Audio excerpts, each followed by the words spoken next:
எம்சியூவில் அவெஞ்சர்ஸ்லாம் Hulk கிட்ட அடி வாங்குற ஒரே காரணம் அவரை பேனர்னு கூப்பிட்றது தான். அப்புறம் ப்ரூஸ் பேனரை பேனர்னு கூப்பிடாம என்னடா கூப்பிடுவாங்க அப்படின்னு நீங்கள் கேட்டிங்கன்னா, அது ப்ரூஸ் பேனராக இருக்கிறப்போ ஓகே. ஆனால் ஹல்க் ஃபார்மில் இருக்கும்போது ஹல்க்கை ப்ரூஸ் பேனர்னு கூப்பிட்டா அவர் சிறியனை கண்டாயிடுவார். எக்ஸாம்பிளுக்கு வந்து பார்த்தீங்கன்னா, தோர் ராக்னராக்ல அந்த கிளாடியேட்டர் ஃபைட் அப்போ நம்ம தோர் வந்து ஹல்க்கை பேனர்னு கூப்பிட்டுருவார். அப்போ நம்ம தோரை போட்டு ஹல்க் பொழந்துக்கிட்டுவார்.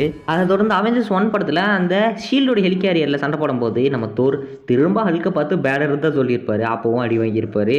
அண்ட் அதை தொடர்ந்து ஹல்க் அண்ட் ஹல்க் பஸ்டர் ஃபைட்டில் வந்து பார்த்தீங்கன்னா, நம்ம டோனியுமே ஹல்க்கை பேனர்னு சொல்லியிருப்பார்.